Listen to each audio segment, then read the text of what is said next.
Hello, friends, and welcome to another episode of Just Another Killteam podcast, connecting Killteam communities across the globe. This time, we're going back to Australia, welcoming Aleksa, the world champ. Hey guys, how we doing? Great. Yeah, we're excited to talk a little bit about the World Championship of Warhammer, which we both just attended. Yeah, it was a great time. I had a lot of fun. Yeah, I mean, you took it down. I think you had the best record, I think, of the whole weekend. You only lost one game against Hava, and then the second worst result you had was a tie. Yes, that's it. That's it, sir.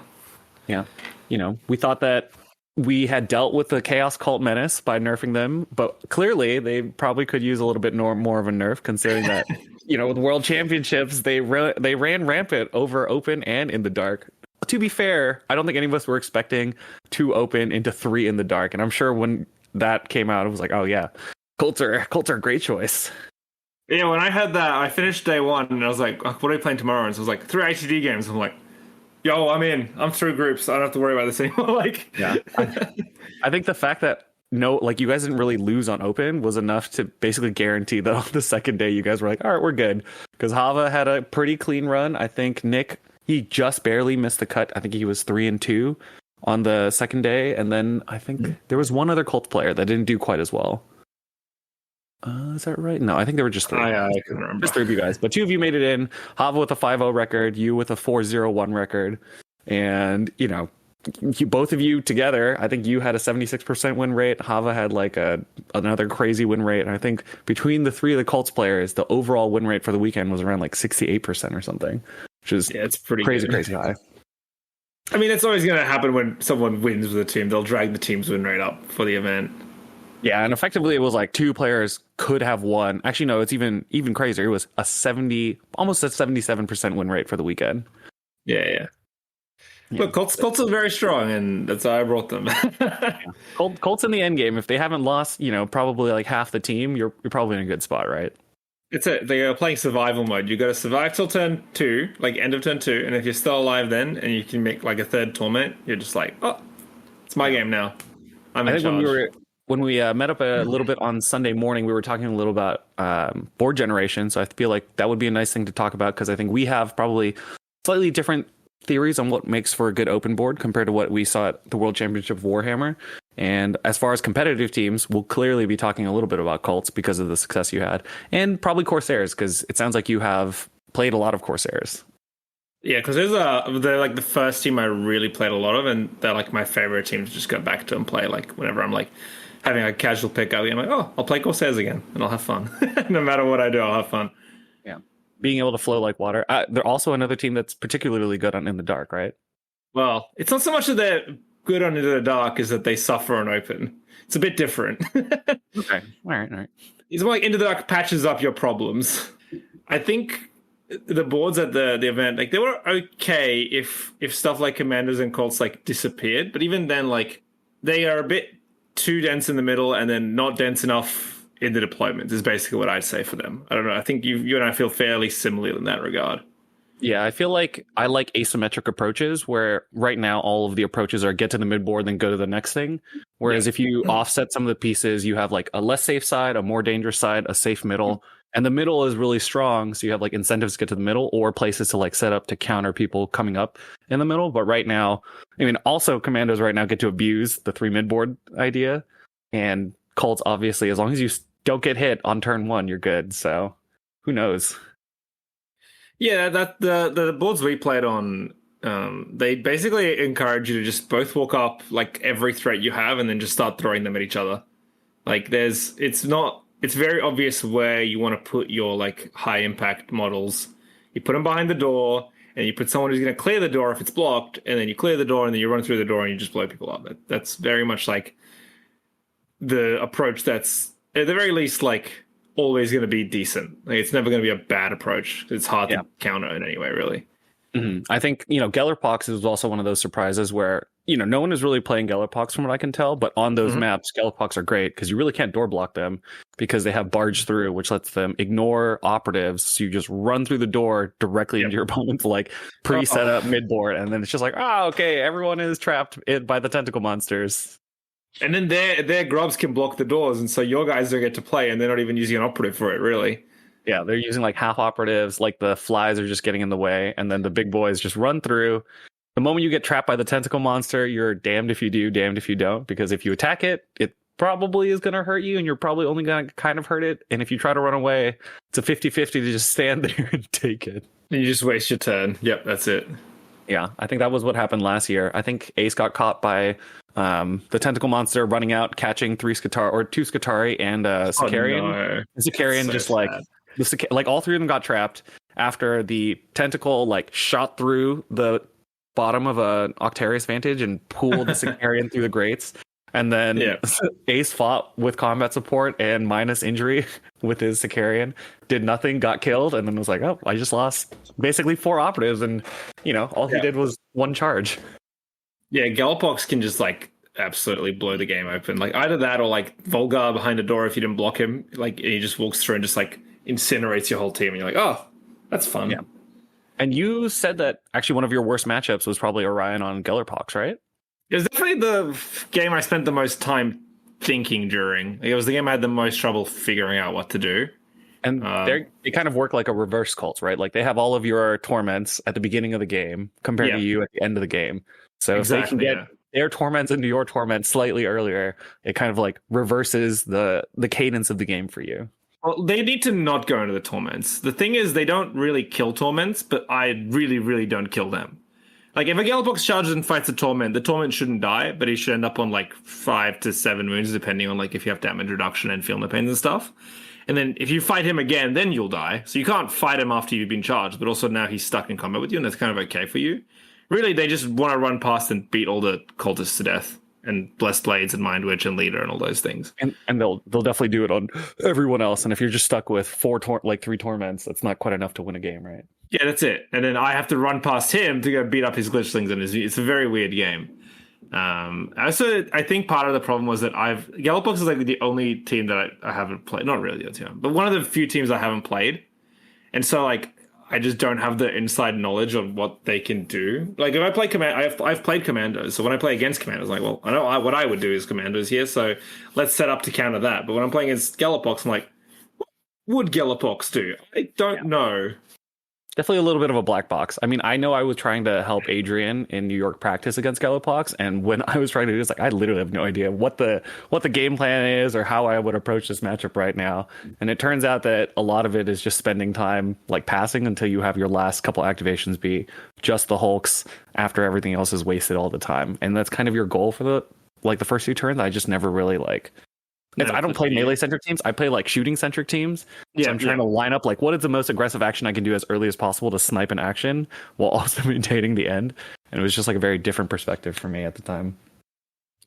Yeah, melee teams play very differently. I mean, obviously, especially on turn 1, but even on, like, turn 2, turn 3.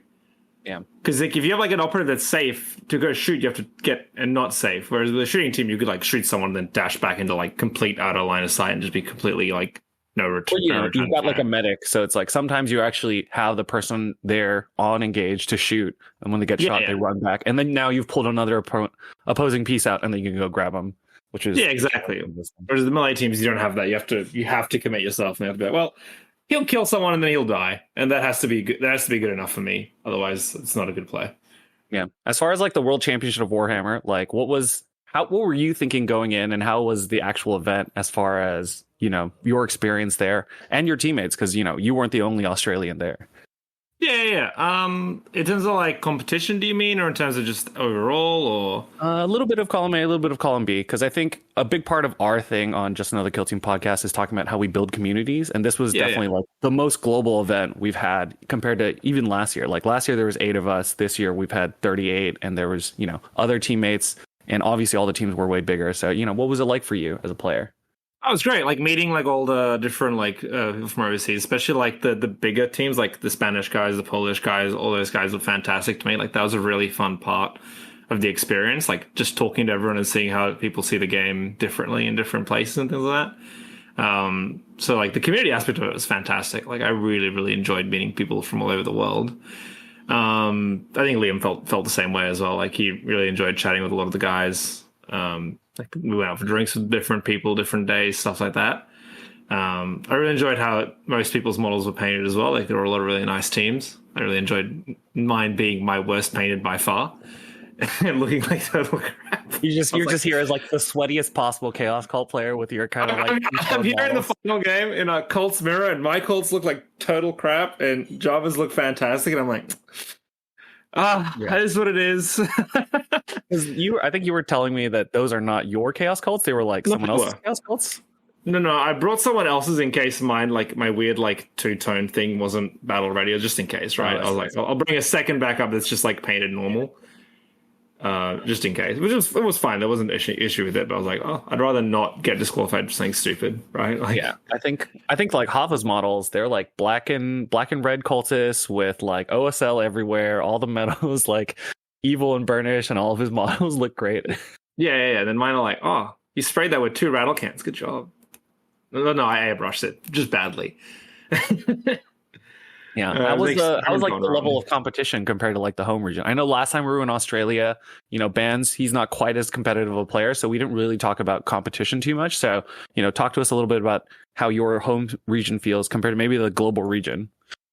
Well, obviously we're playing here generally with the top players from every region, right? Rather than like the average. So I'd say that in general, the people I faced were about in line with like the top 4 to 5 players in Australia. Like they would all be having fairly close games with each other, if that makes sense. Yeah. I had before this, I had very little conception of what play overseas was like. I'd watched like a couple of the streams Glass Up Dead during the London GT like 2 weeks ago or whatever, a month ago. I think probably a month and a half ago now. Month, yeah, something like that. It was a while Time back. flies, right? Yeah. I've lost all concept of time after this trip, but I think after watching that, I felt that it was pretty similar. Like we're all fairly close internationally. Like, and obviously it's hard to say completely because I only got like a snapshot of like 3 players from each region, but these are the top players there and they're about comparable to the top players here is what I would say.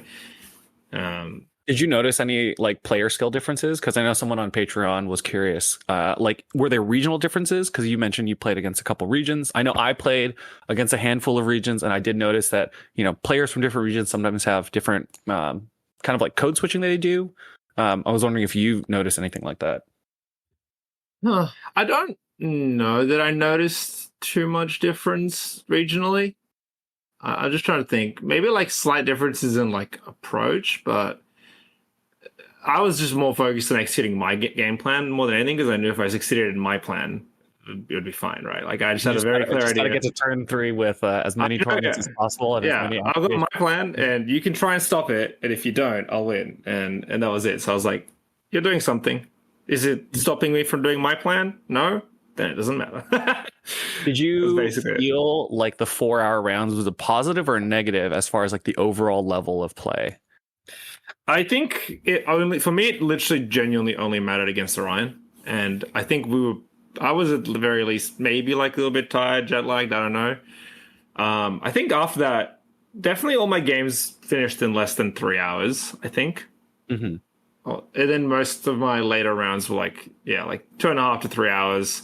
With Java, our games are really quick. I think we finished our game in our finals matches. We finished our first game in 2 hours, then the next one in like an hour and a half. Yeah, for the listeners who don't know, these two, Hava and Aleksa, they were trapped in the final round, which Chaos versus Chaos, the ultimate slap fight. And I think you guys finished the first one in like an hour and a half. Basically, I think the first one was a bit longer. But mm-hmm. Yeah, the games got faster as we went. That's for sure. But because you guys played 3 times, right? Once for you. We ended up with 4 games because our first game that got repaired, and then we've played 3 full proper games. Yeah. The first one was where you dropped him into losers bracket, then he came back up, pushed you into losers bracket, and then you beat him. And I think the middle game, basically your first game on I think Sunday. I remember you guys set up, and then we like went to go get lunch, and we came back, and you guys were done. It was like an hour and a half or something. We were like, "Whoa, how did that happen?" we asked the film runners like, "Oh, how much time? We have like an hour extra." And we're like, "Oh, okay, great. We'll go get lunch now, and then come back, and we'll just start an hour early for our last game." Yeah. But so did your teammates talk about the 4-hour rounds? Did anyone talk about actually using all 4 hours? I don't know that it happened too often. It was fairly okay for the most part. I think there were probably a few games that went on long, but I don't think it impacted too much. Like, I don't think it changed outcomes and things. Do you think you would have preferred like shorter rounds being enforced? I don't think. I mean, I think on day one we could have had 3 games. I think we could have had an extra game. Honestly, that was like, I think one of the things I said was like, if we just did 3-hour rounds on day one. But the flip side of that is, with people traveling internationally, day one is the day when people are going to be dealing with jet lag and stuff. And so, like, having those 4-hour rounds makes it a little bit more fair for people who have to travel a long way and all this other stuff, as opposed to, like, you know, if you're from the US and you just wake up and it's a normal day, right? Like, yeah, definitely a fair point. I know a lot of, especially you guys in Australia, you guys are coming with a huge time gap. Yeah, funnily enough, I felt pretty okay with it, and I feel terrible now that I'm back here. You were like halfway through a reset, and now your body's being lurched into a whole new reset. Yeah. Like, I got up at like 6 a.m. every day in America without any issue. Went to bed at like 10, 11, and then I got back here and I fell asleep at 8 p.m. and woke up at 3. So it's not great. Yeah, I think last year the Spanish players had a ton of issues because I think like by the second day, everyone's like jet lag had caught up with him, and you know, Ace is out there at his 3rd round. And he's just like, no, I don't know how to think anymore. I think there was like a 1 melee decision that took like almost 15 minutes because they were trying to piece out how he could kill a Hulk in melee, which turns out he could not. It's not good. Not ideal. Yeah. So it sounds like, you know, you have a couple practice partners in Australia. How big is like the top end of the competitive scene in Australia? Because you mentioned that the players that you played at the World Championships, they feel like pretty tightly bounded around what your top players feel like. How deep is that actual pool in Australia? I'd say there's like at every tournament, including myself, probably like 5 people who could win. Like in like a 12 to the top players will be at every event basically. So like if it's a 12-player tournament, like 4 out of 5 of us will be there. If it's a 40-player tournament, 5 out of 5 of us will be there. And I'd always bet money on one of those 5 people basically. Okay. At least currently, right? Like that obviously always has room to change, and hopefully it'll expand going forward, right? Hopefully Alexa, Chris will like start pushing down more skills and having more people. Because I think this was a big thing that we all thought that Spain had an issue with the previous year, because it was like just Ace and Carlos winning everything, and now we have a whole new crop of Spanish players. Because, you know, for listeners who don't know, Spanish players, you know, they got 4 players into the World Championship, and 3 of them made it into the top 8, with only Ace having the one game in Pod 4 where he lost to, I think he lost to Commandos and he lost to you, right? Correct. Yes. Yeah. How did that feel? I mean, it felt good. I could tell he was. I don't know what it was, but maybe he was a little bit tilted, or maybe he was a bit tired. He was definitely a little bit off. He said the same to me after our game. He forgot he could deny my ploy. Like, which ploy? Which ploy? Tell us the details. Okay, so I'll give you the little. And this is not to color Ace as a bad player or anything. He's a great player. This is just one of those like brain fart moments.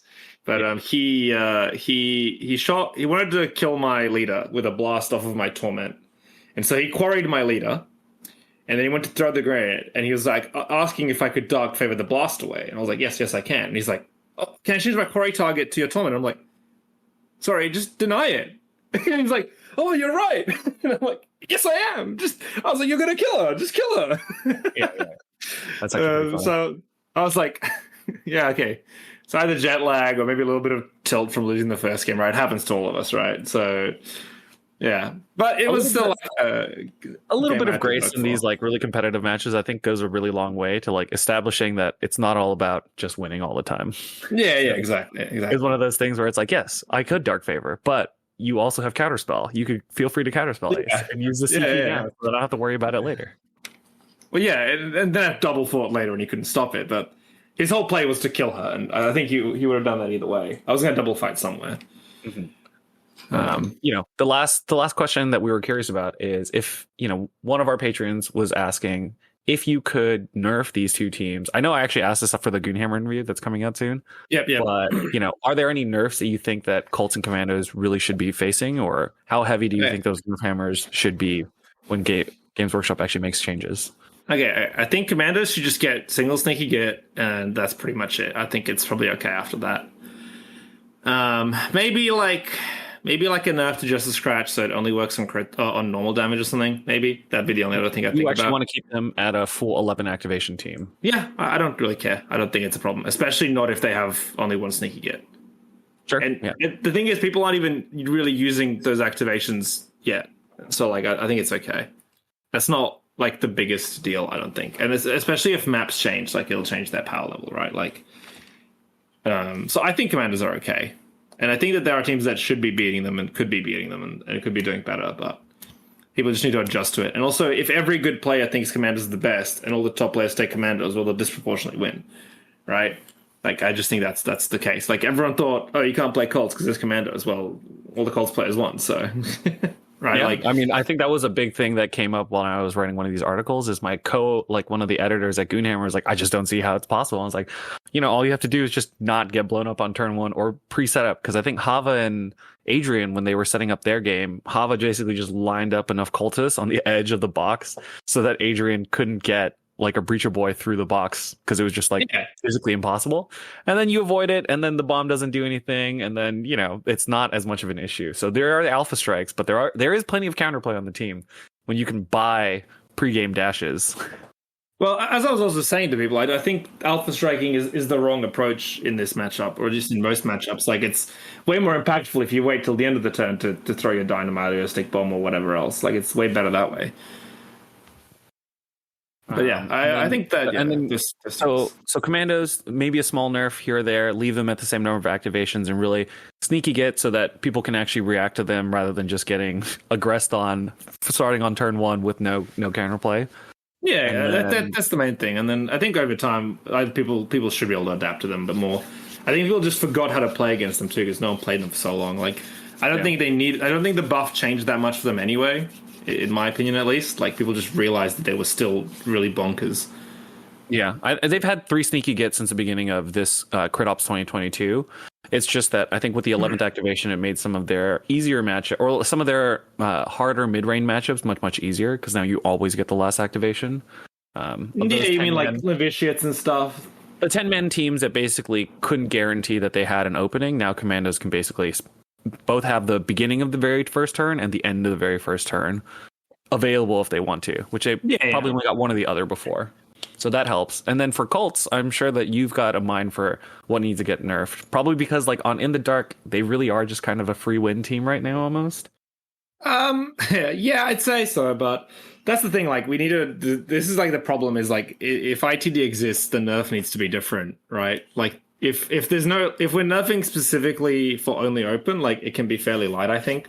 If we're taking ITD into consideration, it's way harder and requires way more steps, probably. They're not as free win as, you might think, because there is still counterplay to them. Adrian gave me a really hard game on capture of all things on ITD. It's not as free as the one that everyone says is ultra free, right? Just stand there on top of the points. How is anyone supposed to interact with me? But he, I think the 5 to the 6 actually does make a lot of difference in capture, right? Yeah, exactly. It's big. So there was that, but so on open, I'd say it's fairly minor stuff. I was saying, just make the double fight cost extra CP every time you use it. I assume you use it every turn if you could. Turn 2 starting, yes. Turn 1, it's not likely to come up, but yeah, in all the turns, definitely on turn 2 and turn 3. It basically means that on turn 3, if you want to use it, you can't use everything you want. Because normally turn 2, you'll play 2 ploys and double fight, so you'll go down to 2 CP. Then you go back up to 3, and then if you want to play your auto hits and your injury aura, you can't also double fight. So you have to give something up, or you can't do an extra mutation. It just means you have a little bit less flexibility in your ploys on turn 3. And I assume that you like the full 3 torments as a reward for playing well. Oh yeah, I don't think that should go. I think like that's fine. Like you should not have 3 torments on turn 2. If you do, your opponent's messed up basically. And by turn 3, you don't even want them sometimes. Like Because you want the mission actions. well, yeah, and also getting the 3rd torment requires your leader to mutate someone during the turn, or a cultist to fight someone, right? Like, which are both things that you have to give up resources and activations and all this stuff for, right? So, like, I think that's fine. I don't think 3 torments is the issue on turn 3.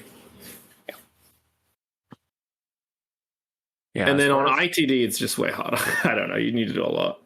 do you feel like they should be a team that gets like an in the dark specific nerf? Yeah, probably could do that. I don't know what it would be. Yeah, I mean, right now they're just such a polarizing matchup between the two terrain types, so they probably need something. Yeah, as long as the GW expects both terrain types to be present at all of their tournaments, like something's got to change, right? Yeah, I think an ITD only nerf would be okay. Like, I think that's something they could start doing. I don't think it'd be like a problem. I think as because only a few teams I think really need ITD specific stuff, and then the onus is on you as the player playing them to know that. Yeah, on ITD, I don't know what I'd exactly know, but there could be a few different ideas. Yeah, I think I've heard floated like, less control, or can't take cover at all, or reduce the heal on in the dark or something, but I don't really know what they're going to do. I just hope they do something, because obviously the in the dark stuff I think for them is a little much. And then on open, I've never thought that they were actually as big of an issue as they ended up being at the World Championship. I was fully expecting that open would be the weakness, but wasn't at all. It is. It's just it comes down to play too as well, right? Like the big advantage I had over most of my opponents, especially the Commandos one, is that I've played a lot of Commandos, and I don't think they've played a lot of Cults. So I knew what they could do, and they didn't know what I could do. Essentially, they couldn't see like how I was going to play the game. And also from the sound of it, from talking to a lot of people, is a lot of people play Cults differently to what I've been doing. So like from talking to people around, and there's things that just like aren't happening that I was doing that people just didn't see. So it just comes down to that as well. I guess that brings us into our next section, Jason. Yes, the next section is the Operative Showdown. Operative Showdown. This time it's sort of a faction version. The Void Scarred Corsairs versus the Chaos Cults. What are the coolest models between the two teams? All right, for Chaos Cults, I think it's pretty easy. I think it's the Mind Witch. The Mind Witch is the coolest operative in Chaos Cults in terms of like showing player skill. Like the way you use the Mind Witch can like be game changing in a lot of matchups. You can use them in a lot of different ways. It's also like the 3 different abilities are all very powerful in their own right, and you have to set up differently to use them. Getting 2 off in a turn is also very hard, but also like huge. Like if you can -1 APL and then do like the damage aura, you're like balling. Against the Ryan especially, like -1 APLing Hulks and then just dropping mortal wounds on dudes was like this basically what kept me in the game for the Mind Witch. And for Corsairs, I'd say it's a bit trickier. I'd probably have to go with the Pistolier just because he's so explosive. He is just if you set him up right, he can win you the game instantly with like the right kind of combo with your leader. And then maybe the Wizard is a close second, just because his swapping places ability just opens up so many plays. Yeah, especially on in the dark, that's definitely a big one from what I remember. Oh, the swapping places or the Pistolier? Swapping places so that you can get like someone into your opponent's backline really early. Obviously, the Pistolier is great, and there's not really any like analogies between Chaos Cults and the Void Scarf as far as the Pistoliers go. But as far as like the 2 wizards, you've got the Psyker on one side and the Mind Witch on the other, and they both have very different roles. Did you ever feel like Chaos Cults or Void Scarred Corsairs, like your experience on one helped you on the other? I mean, I think that like playing just a lot of games with different kinds of teams always like helps because you see different things. Like setting up visibility like based plays with like the Wizard and then the Mind Witch, like knowing where to place a model to get the best view and the best options is like a thing, I'd say. But I generally would say that they play so differently. Like when I play Corsairs, I play like super aggro. Like I take flawless raid. I'm gonna sprint in your drop zone. I'm gonna score like 5 VP on my secondaries on turn 3, and I'll have a slight primary lead, and then I'll max my flawless raid on turn 4, and I'll win the game by like 1 or 2 points when I'm tabled. Like that's how I play Corsairs, which is the exact opposite of Cults. So you're really, with the Corsairs, you're really like riding on the speed of your team to get you over the finish line as far as your score goes. That's it. I'm going to get a lead early. I'm going to score my free tackle up on turn 3 and turn 4, and then I'm hoping that's enough. And it usually is. Most of the time it is. And then on Chaos Cults, you're really just surviving as long as possible because you know that the end game, no matter what happens, as long as you have 10 activations left, you're pretty much good to go. Yeah, like as Chaos Cults, my opponent gets a 4-2 on turn 2 and turn 1, and I'm like, okay, now I'm going to win the game. Like, I'm not worried at all. Like, there is no stress at that point. I got 5-1 by Kikums, the Spanish Commanders player, on turn 2, and I was like, I looked at the board and I went, okay, this is fine. If that happened as Corsairs, I'm like, okay, I'll concede now. Yeah, because with Corsairs, once you're 5-1, they're like all over your face, and there's no like lines to like weave through your opponents at that point, or anything to be tricky, right? Yeah, exactly. So you never really felt like being able to hide Corsairs really helped you hide your devotees. You're really just playing a whole different game plan. Completely different. Like the way I'm like playing, I mean, if anything, I'd say probably like Vet Guard is probably closer in the way I played, like setting up like waves almost of stuff. Like as Chaos Cults, it's like Torments and like the Iconarch in the first rank, then like one line of devotees, a second line of devotees, and then like the leader and the blessed blades there. And like as that first line goes forward, the second line sets up so that if that first line dies, then they can do all the mission actions and stuff like that. That's kind of how Cults goes. How does the Corsair go by comparison then? The Corsairs is like waves. You're setting up like individual hero plays.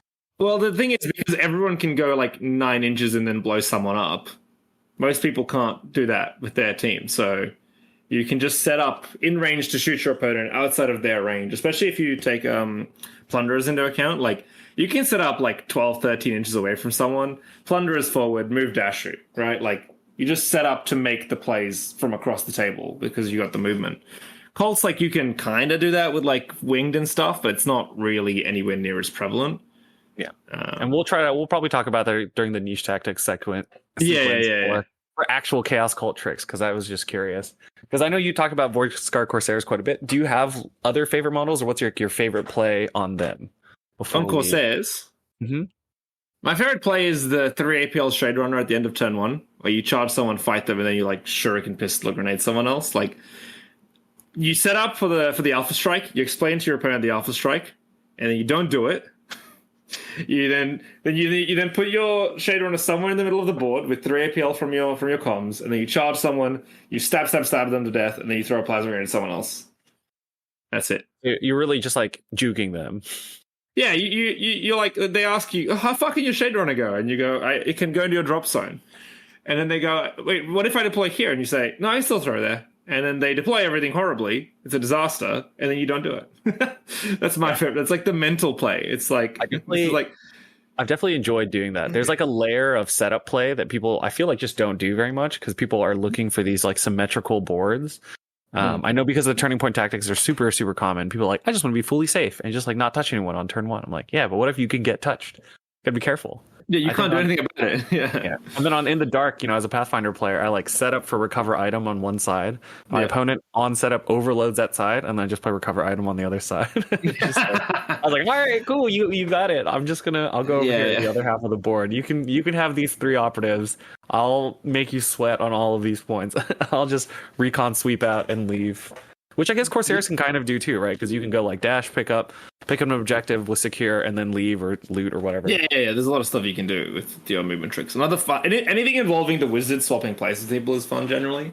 Mm-hmm. So one of the other fun ones is you could like dash your wizard, swap places with someone who's in melee combat, take them out of melee, and then beat the person to death with your wizard.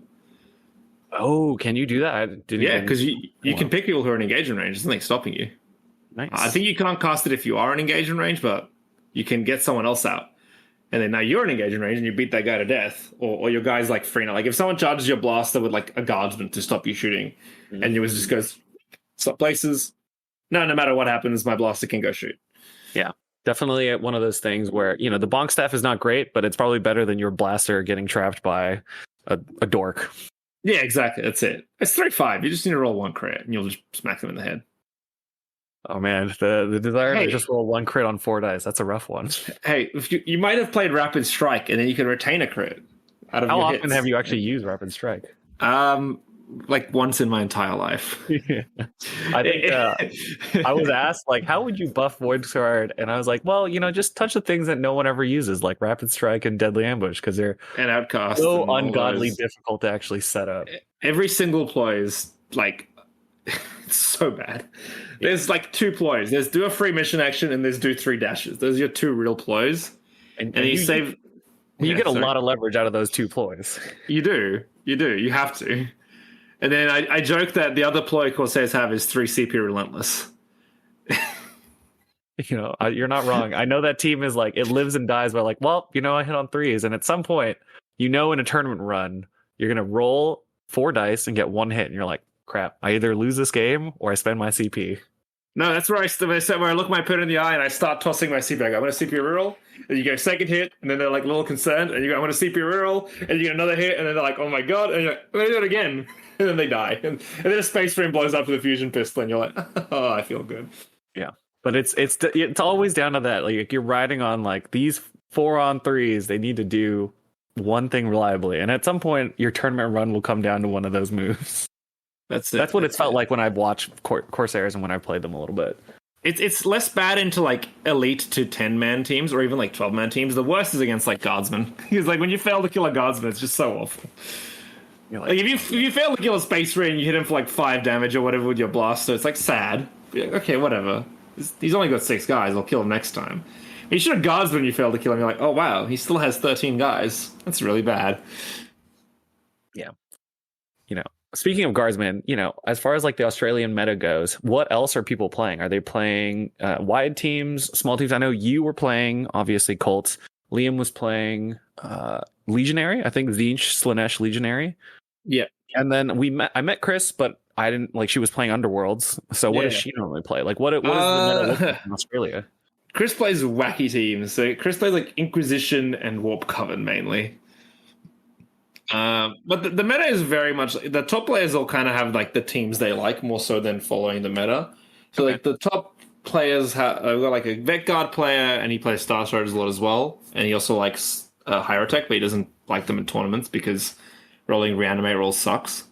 Then we have like a Hand of the Archon Harlequin player, another Harlequin player, and then Liam is like mostly Marines, but he also plays like 10-man teams like Hunterclade or Novitiates quite a bit. And that's sort of, and then we've got Jay who plays like every new team. And then he's very into Inquisition. He's currently trying to make Hearthkin work. So that's his. Okay. He likes to play the team that is not good on the paper, but he's sure that they're good and he'll prove it. Yeah, Hearthkin, they came to World Championships, did not do particularly well, 2-4-2. At the end of the day, the team is pretty hard to play. Like the movement definitely hurts in the dark. Cult's not great. Just playing against wider teams means that you get shot eventually.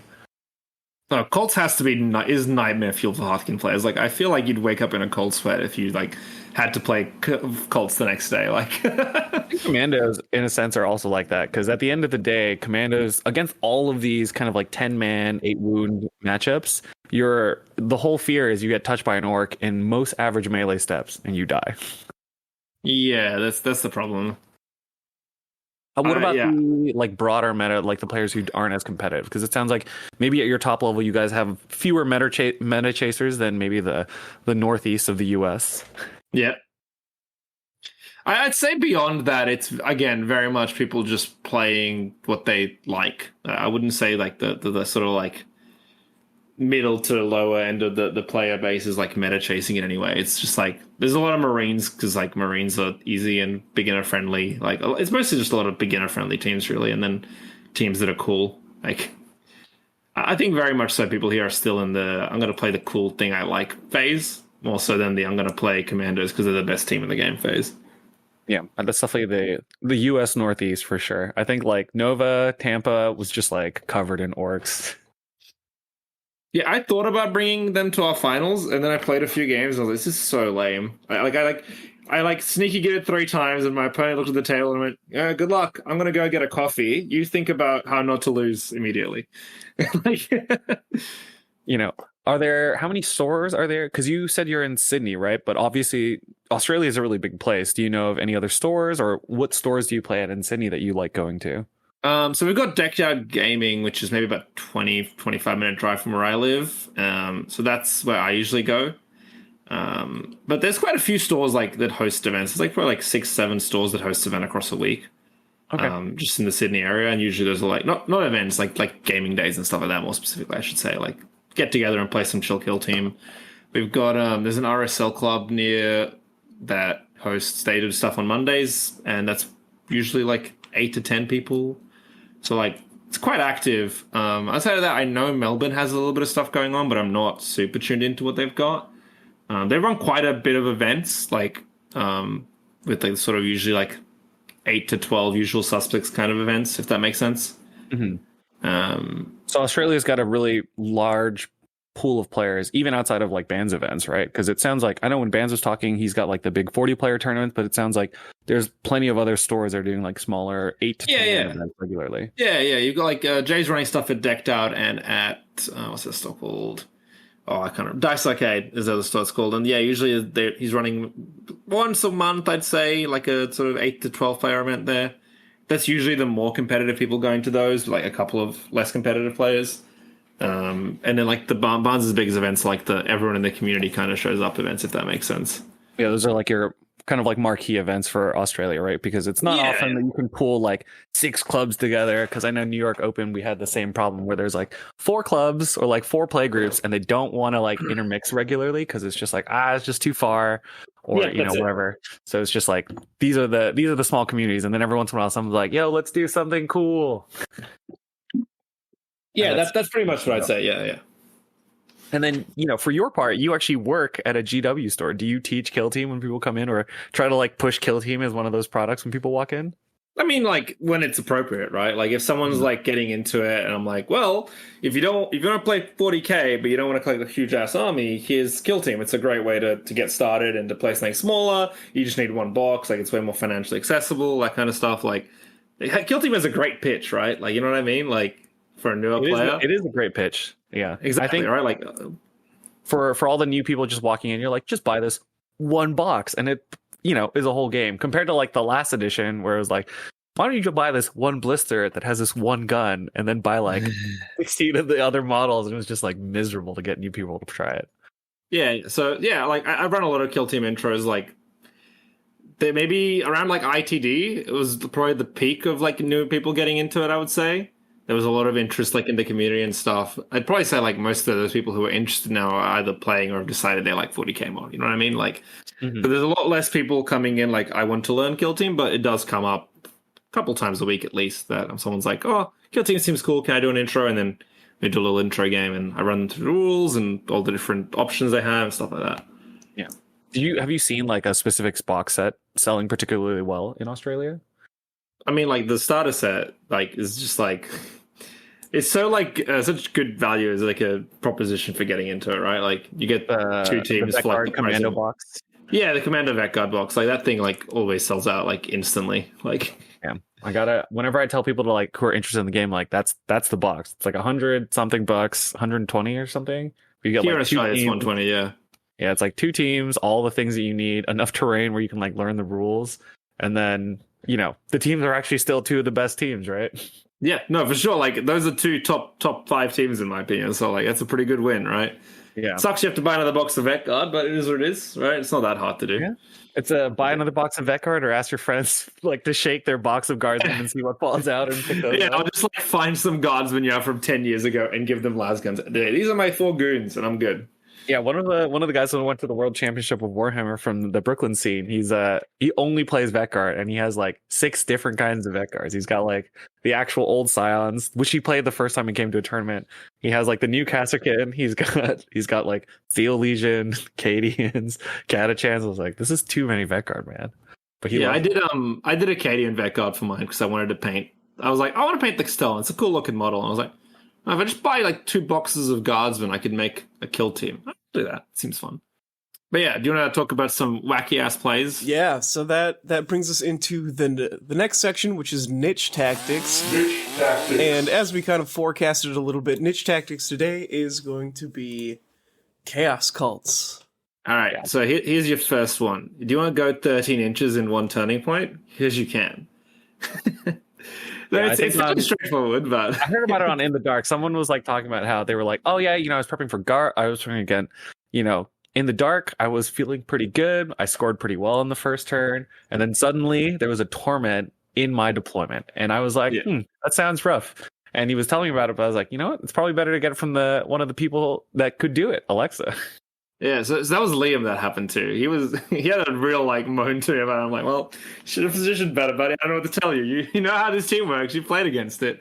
Basically, it just comes down to, it's actually probably technically more than 13 as well. If you take into account when you become a torment from being a mutant, you get half an inch of base increase in a direction.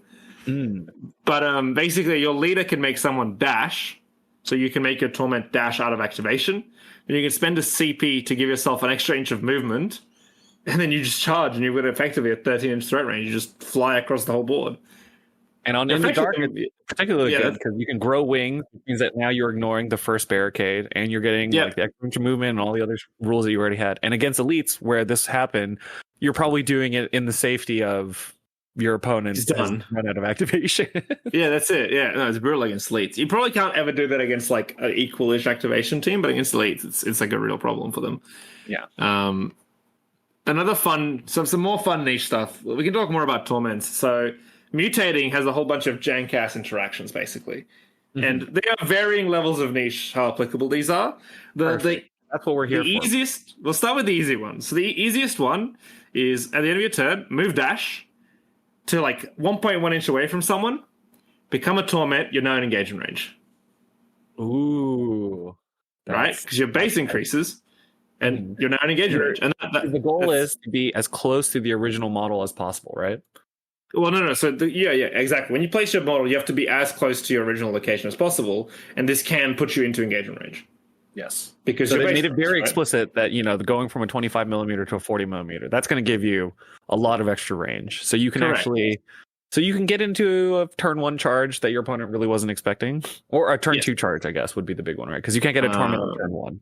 It's not possible. Yes. Yeah. Well, you'll set it up so that at the start of 2, you're in engagement range. Because it also means you're safe from shooting as well. There's a whole bunch of upsides to doing this, right? Also means you can be concealed and in engagement. You can be concealed. So even if they fall back, they probably can't shoot you now.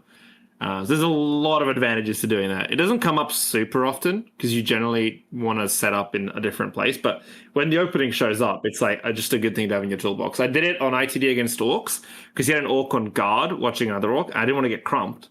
So I just walked up next to him, hid behind the barricade, and went, all right, well, when I mutate, I'm going to be in combat. And he's like, yeah, okay, I know. That's your first basic one. That's your basic. That's the start of the jank. Okay, that's the start of the mutation jank because mutation's got a lot of crazy rules around it, right?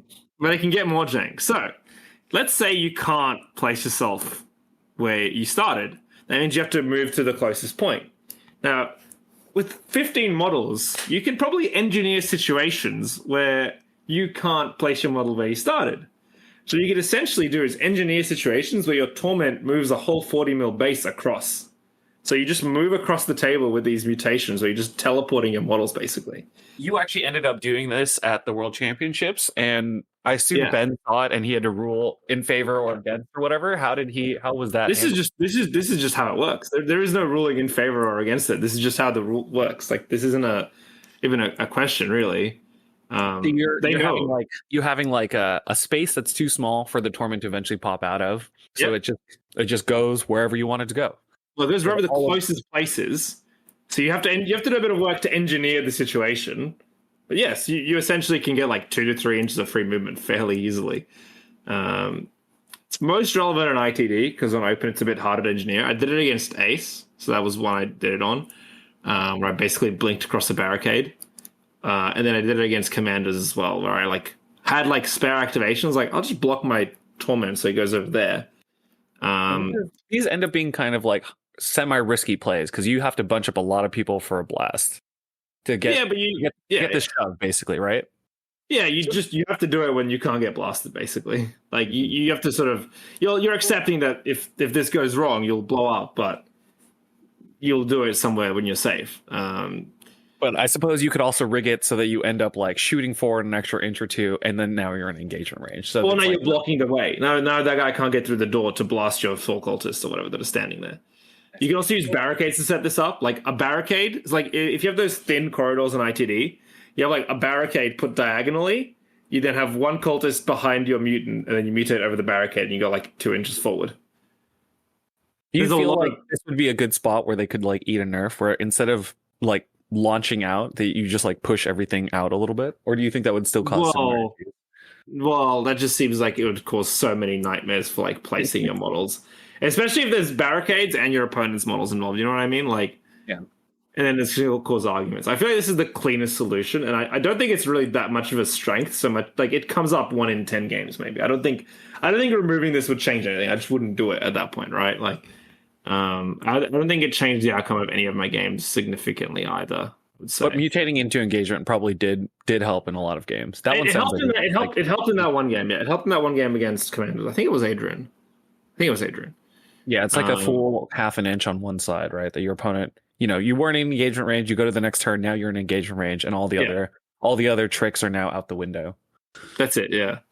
That could maybe go, but I don't think it would change much. Again, it happened once in 13 games. So, and you mentioned that you heard that you were doing a lot of things that other cults weren't. Do you want to spread some of the secrets out to potential cultists out there into the? I think the one thing that I heard that was the main thing that I was like, and I also noticed this watching was the way people were using the icon arc. Mm-hmm. Like they would like, it just seems like they think he's a flamethrower now that he doesn't have his aura as always. Whereas I just think he should not activate till the end of turn 2. He should move up, activate his silly aura, and just stand there like a dipshit and just not do anything. And you're doing the damage reduction just to make another safe spot for you to move into. Well, it just means your torment. Like you put both your torments that you make on turn 2 within 4 of him, and that's it. Because your opponent now either can deal with the torments very poorly, or not deal with them. In which case, you get whatever charge you've set up for, like whatever charge you want. Right, like a rosaried damage reduction torment, like the list of things that reliably kill that in one attack is like 2, maybe. I don't know. Like vanishingly small. It's like 5 hits on an iron rifle and a prayer. Yeah, exactly. It's like Pathfinder. Well, what's the iron rifle's damage? 5/6. So you could theoretically put down, yeah. If I'm in cover, you get like 25 damage down. You could just a scratch, and then it's 13 wounds. You're probably not going to save. I saved 1 in cover. Like well, it's 5/6 becomes 4/5. Remember? That's true. But it's AP1, so you only got 2 dice. So it's not. I wouldn't say it's likely, but it's exactly. Manage it. You engineered the best gun for killing this, and it still doesn't feel good, right? Like, how's that? You know what I mean? I think the Rocket Boy is the other one that maybe can do it because you're getting relentless. 3/4, buddy. He's 3/4. He's 3/4 plus splash 1, so he's like 3/5, right? Yeah, okay. Like, give him 2 crits and then 2 hits. Okay, so I rosary the 5, and now I take 5, 8, 11, 12, 13 damage. So I pass 1 feel no pain. I'm alive. Yeah, it's like a vanishingly small cluster of things that could even hope to manage that. So you're saying that you're using that to really make sure that on turn 2, even if your opponent goes first, you're still getting one thing flying into your opponent's line that they really don't want there. And the other one will probably, like, let's say, like, they go for it and they, like, get him down to 2 wounds. Okay. I'm going to keep him here. You have to kill him still, so you have to commit another shooting attack to this torment now, which is a problem that you have to deal with. And even then, you might not kill him. And then if you don't kill him, he's going to charge and do, like, 9 damage to someone, even if he dies. Because he'll, like, D3 models in the charge, hit you for 5. You might just die. Like, if you're a 7-wound guy, you might kill a 7-wound guy while he's on 2 wounds, right? Like, it's not even that unlikely. So... yeah, you just make your torments like almost unkillable using him like that. And that's a really powerful play. So the other cultists were not doing that. You played against Hava. Did he start like adopting some of your strategies over the games, or did he play his own game plan the whole way through? Because I'm sure you must have seen some play differences between the two of you. Yeah, there were a few things that, like, he was using his flamer far more aggressively than I was. That was, like, the main thing I noticed. Like, he would be going with him activation 2, activation 3 of turn 2 most of the time, whereas I wouldn't be going to, like, 10, 11, 12. That was, like, the main thing I noticed, and I was talking to, so bad, What's the Phobos family? Phobos dad and his sons. Mark Garrett, Liam Garrett, the Garrett sons. Yeah. So I talked to the Garrett sons and I talked to them and they were saying like how in their scene, like most cultist players are just using him like a flamethrower. Mm-hmm. Yeah, I mean, it's there on the tin, but I've always thought that the torments were the most important thing, especially post nerf. Pre-nerf, yeah, go ahead. He could do whatever he wants, and he's just disgusting. Pre-nerf, he has the rosary, and he's walking up, and he's just killing everyone, right? Like, he's just like an unkillable god of war, right? He's like the best operative in the team by far. He's shooting his operative in the game, almost. You know, he's got he's floating auras that just like do everything. Also controls his 3 APL and has 6 attacks on 2s, 3, 4 flamer. Like, what are you supposed to do against this stupid thing? I know. Hope, pray. Yeah. He gets charged and he's like, I'm putting up my fists on 3-4 Marine. He just someone. Famously, one of the guys from my scene at Atlantic City Open, he went up to Shane's Icon Arc and he's like, maybe if I Fire Blast this and I hit like 3 other guys, it'll be good, right? And Shane distinctly was like, I don't think this is a good idea. I mean, he's like, yeah, but I could kill it. So he just did it and like killed his own Legionary Psyker and did like maybe like 6 damage across 2 or 3 models. And we're like, yeah, I mean, I don't really know what you expected. Well, that's because the Fire Blast, when it hits you, it does extra damage. It does extra damage. Oh, it's such a disaster. That's actually so awful. And the firewall was 2-3 because this was pre-nerf, right? So yeah. It's just like so bad. A disaster all the way around. And it was like, okay, and now the Iconarch is going to go light something else on fire, and we'll be done with that. Yeah, pre-nerf Iconarch was insane. So I think that was the main one. I also think I played my Mind Witch a lot more aggressively than Harvard did. Okay. Like my Mind Witch is... You know, we talked a little bit that the Mind Witch is one of these pieces that you think is like make or break for the team, right? Because it has all these cool abilities. You know, for listeners who don't remember, you have Heinous Deluge, which is -1 APL, very similar to Transpectral Operative. You have to be unengaged, so you have to be someone at risk. No. You don't have to be engaged for that one. You only have to be engaged for the Mind Blast to kill someone. Okay, yeah. Malefic Vortex is where you're dropping a token, and then everyone takes 1 mortal wound, and then the next turn, at the end of the game, or end of the turn, they take another mortal wound. And Infernal Gaze, which is like you're within 6 inches and you're just like blasting someone into Kingdom Come. It gets stronger the closer you get. So within 6, it does 3 mortal wounds. Within 4, it does 3 plus D3. And within 2, it does 5 plus D3. Yeah. So talk to us a little about this, because I know a lot of people focus on Malefic Vortex Chip and Heinous Deluge Cheese, but it sounds like you're using them maybe in a little different way. So yeah. So yeah, that's Hava mainly used it to chip and then -1 APL my torments. Whereas usually that's what I would do on turn 1. I'd be looking to deploy it engaged, so that if anything goes aggressive, I can just Mind Blast it. And then if not, then I'll go back to dropping the Deluge and the -1 APL. Sorry, the Vortex and the -1 APL. And in a lot of our last game, my Mind Witch was responsible for like 2-3 just kills just by Mind Blasting people. And I'd say on average, he was doing like 10 to 15 mortals a game. Damn. Especially like he's huge against commandos. Like against commandos, the Mind Witch is just like a monster. Yeah, talk to us a little bit about that. Like, why do you think the Mind Witch was so good in the commando matchup? Because obviously in the mirror matchup against Chaos Cults, this is one of your only long range operatives. So it makes sense that if you're keeping him on engage, you actually get more opportunities to drop 2 sets of mortal wounds across the board. Whereas against commandos, I don't think it's quite as obvious. Yeah, against commandos, like the thing for me is like when you're looking at what's annoying about them, it's like the high wound count and the just a scratch and all that stuff. And like your normal cultists really don't have any chance. Your mutants still kind of suck. It's only the torments that can do stuff and maybe the blessed blades. And then when you drop like the big mind blast and so on, you dropped into like 4 wounds, right? Like now a blessed blade can like auto hit kill this guy. And so if they ever use just scratch, now this guy is just like a free kill. And because they have to charge for all of their operatives, your Mind Witch can be fairly safe because you can always also Faithful Flora if they try to shoot him. And then he just walks up to within 2, blasts out like 6 to 8 mortals, and then like now this orc who is normally really, really annoying for you to deal with, all your like little regular guys can just beat him to death, right? Like you just retain a hit automatically, hit him for 2, retain a hit automatically, hit him for 2, now he's dead and you've got mutants and stuff. Like that's what he's doing in that matchup. That's so strong.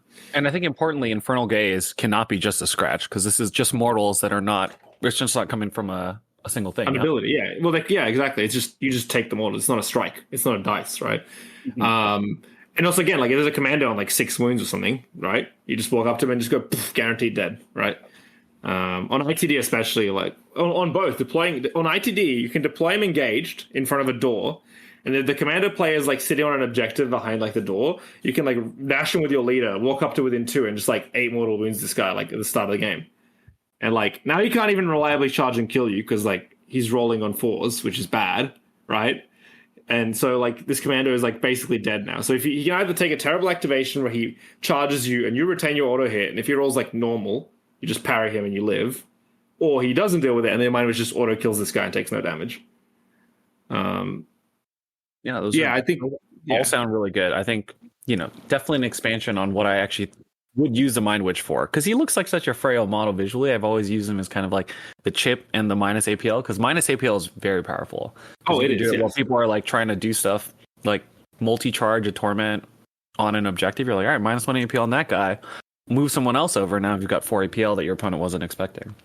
Yeah, for sure. No, that is a good way to use it. I just think people need to be more willing to just like move 6 forward, do tons of mortal wounds, right? Like it's such a huge amount of damage that's guaranteed. Like even if you roll badly, if you're within 4, it's 4 mortal wounds. That's more than half of the health of most operatives in the game. Did you get a lot of leverage out of it against Galloppox? I think you mentioned saying it, but I assume Galloppox was way more focused on -1 APL. Galloppox was always -1 APL because like I can't kill the big guys. -1 APLing is basically the closest I can get to killing them. So against them it was the -1 APL, yeah. Mortal Wound, I should have used the Mortal Wound to kill the grubs. I didn't think about it. I also just didn't deploy them quite as well as I could have. But yeah, if I'd use the -1 of the Mortal Wounds bubble to like kill the grubs and stuff. That was definitely something I thought about after the game that I could have done better. But it was still instrumental.